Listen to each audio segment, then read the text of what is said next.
Behind the barbed wire, beyond the stone walls, thousands of Palestinian men, women, and children are held in Israeli prisons. But who are these prisoners? How were they arrested? And what really happens inside these cells? Welcome to this special report. Today we're diving into a subject that's often politicized, misunderstood, or simply hidden from public view: the reality of Palestinian prisoners in Israeli detention. As of early 2025, human rights organizations estimate that over 9,000 Palestinians are currently detained by Israeli authorities. These include men, women, and over 200 minors, some as young as 12.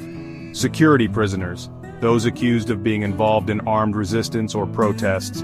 Administrative detainees held without charge or trial. Minors and women often arrested during home raids or at checkpoints. Most Palestinian detainees are arrested in the occupied West Bank or East Jerusalem. Israeli military conducts night raids, sometimes based on intelligence, sometimes on broad accusations.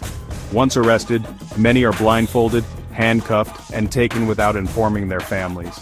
Some report beatings, verbal abuse, or being denied access to lawyers during the early days of detention. "We didn't know where my son was for 2 weeks." Mother of a detainee. One of the most controversial tools used by Israel is administrative detention, a system that allows authorities to detain individuals indefinitely without formal charges.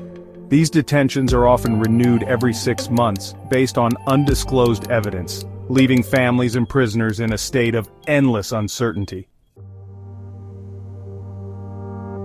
Inside, the conditions vary. Reports from groups like B'Tselem and Human Rights Watch describe overcrowding, poor food, lack of medical care, and limited access to legal counsel. Prisoners report inadequate heating in winter, harsh punishments like solitary confinement, and restrictions on family visits. Among the most disturbing allegations are those of physical and sexual abuse. While detailed, verified statistics are hard to obtain, especially from high-security prisons, testimonies from former prisoners and human rights groups raise serious concerns. Some female detainees have reported harassment, threats of sexual violence, and invasive strip searches. A few have spoken out about actual assaults, though corroboration is difficult due to the lack of transparency and fear of retaliation. Human rights experts warn that the psychological toll of such abuse can last long after release. Children have not been spared. Organizations like Defense for Children International Palestine report that minors are often interrogated without legal guardians, sometimes at night, and occasionally subjected to physical coercion. Nearly 500 minors are detained annually. Some are accused of throwing stones, which can carry sentences of up to 20 years under Israeli military law. International bodies, including the United Nations, have condemned the practices of arbitrary detention and called for investigations into abuse allegations, particularly those involving vulnerable groups like women and minors. However, accountability remains rare. Despite global attention, Israel defends its policies as necessary for national security, while Palestinians and human rights groups argue they amount to systemic oppression.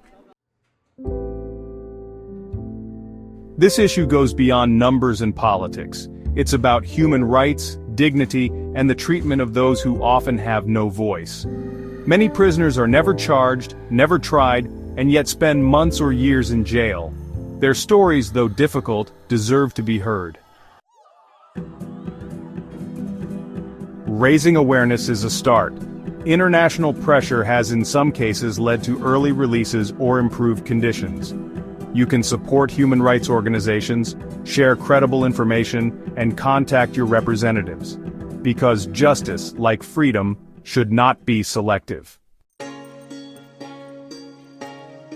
This isn't just about prisoners, it's about humanity. Thank you for watching. If you found this important, consider liking, sharing, and subscribing for more in-depth human rights reporting.